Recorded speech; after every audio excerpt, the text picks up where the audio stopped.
Iavaka kely ny toritenitro androany amin'ity fetiny Rafiringa ity.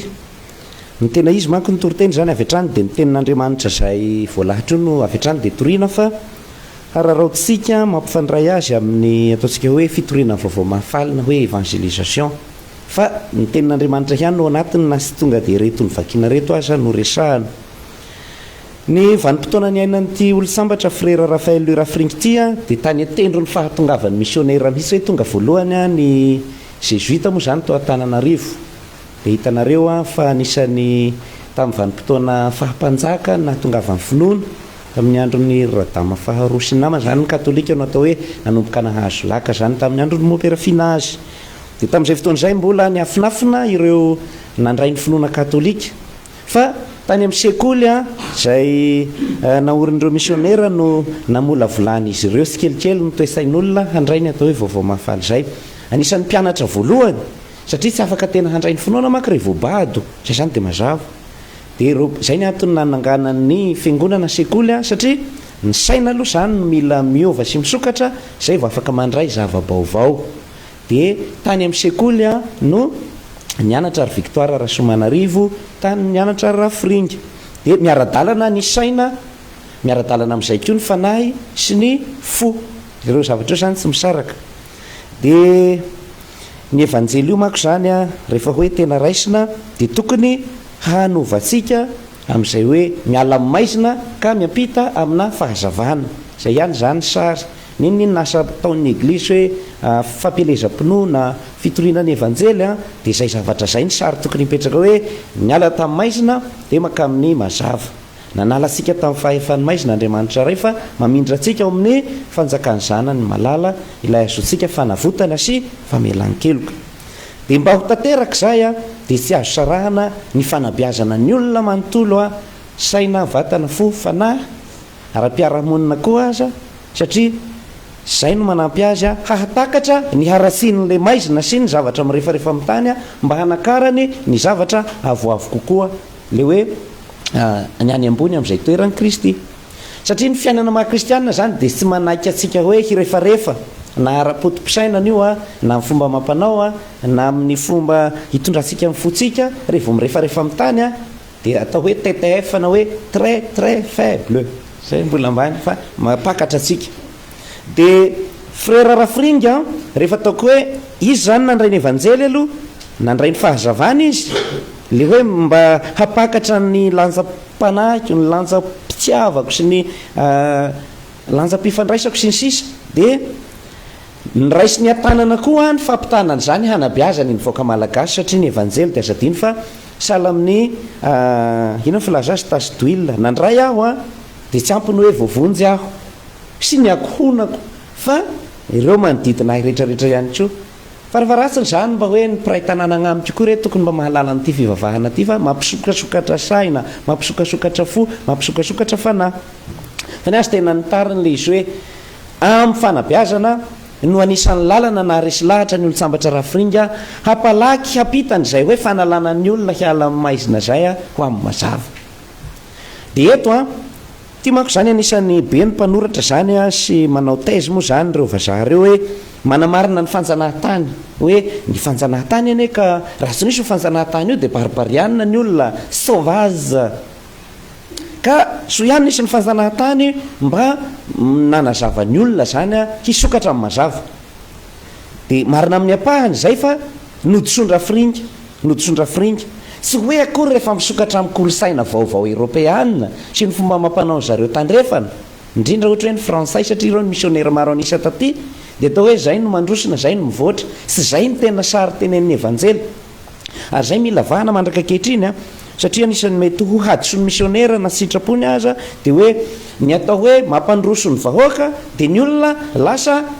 manaraka ny fomba fanao eropeana. Tamin'izany fotoana zany dia hoe tsy maintsy manao braun sy patte d'élefanta dia tsy maintsy manao akanjo jaketra sy zay fa na manao salaka azy ianao dia ny fonao ny zavatra miala amin'ny fankahalana maka amin'ny fitiavana, miala amin'ny fitiavan-tena maka amin'ny hoe fitsinjovana ny tsoim-bonana sy ny sisa zay ny le hoe haizina sy ny mazava. Fa ny zareo dia hoe agnareo gasy manao salaka io ajanony le izy ohatr'izany zany le hoe nany missionnaire misy diso hevitra am'izany de zay no nahatonga drafringa eo amin'ny tantara-piainany entsika teo hoe nilofo izy tamin'ny fanabeazana mpanoratra izy a de amin'ny littérature izy manasongadina foana ny mahamalagasy ao a mba hoe io kolosaina antsika malagasy io ane ka efa misy semboky ny evanjely ao a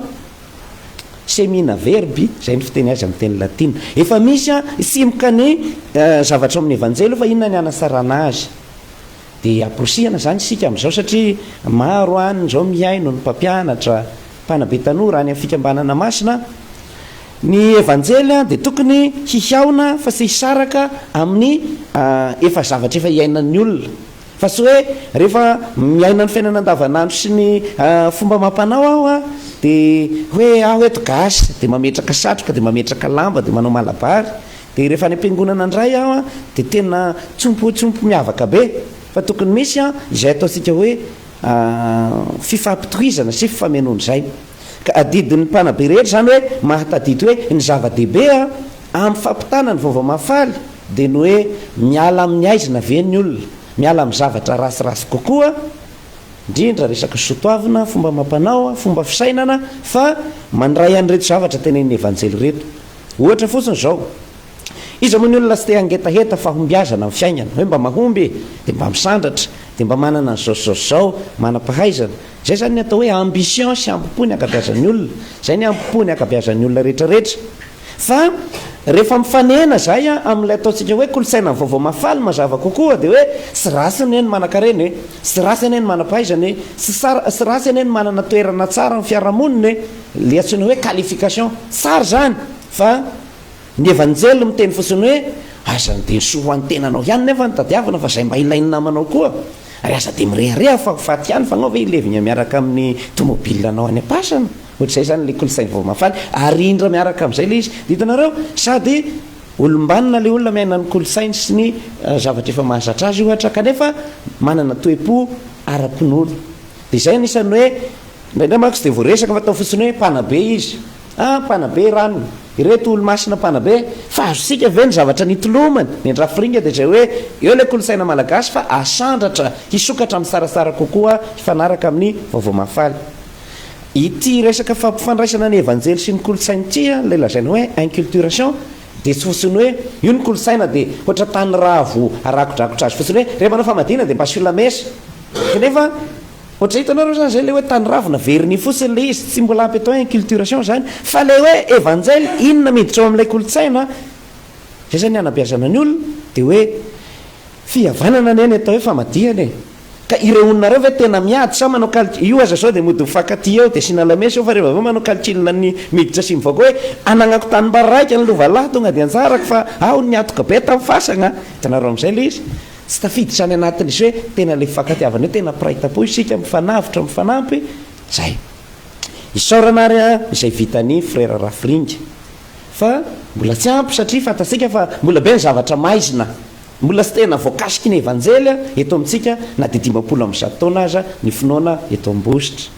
na de zao preto zao na isika mivavaka san'andro io aza eo amin'ny fiainantsika mbola misy partie kely maizina nangeza maizina mbola sy tena tafiditra ao tokoa ny evanjely fa sala miveriny inona moa ry bakolo ny isoranareo le mba petapetaka amin'ny tare rehefa rirignina ray mba sahivo bome mety zavatra ivelany le izy ohatra de miezaka zany sika hoe hanabe tena aho a fa ny zava-dehibe de hoe miala amin'ny zavatra fopla sy ny zavatra ratsiratsy aho mba tsy ho zavatra hoe sarosaromanao le zavatra fopla fa tena ho tsara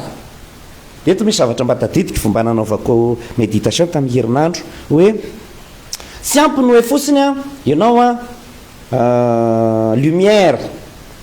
fa tsy maintsy ianao a lumineux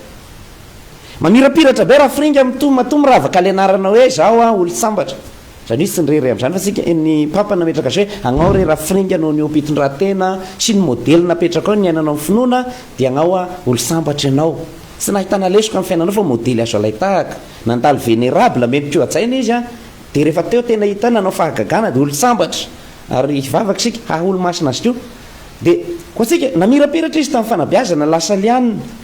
fa atsika zao mieritreritra hoe de mamirapiratra de mahazo voninahitra de zao ry chef frère ambany avaratra fa fetin'ny olo masina tao amin'zareo androany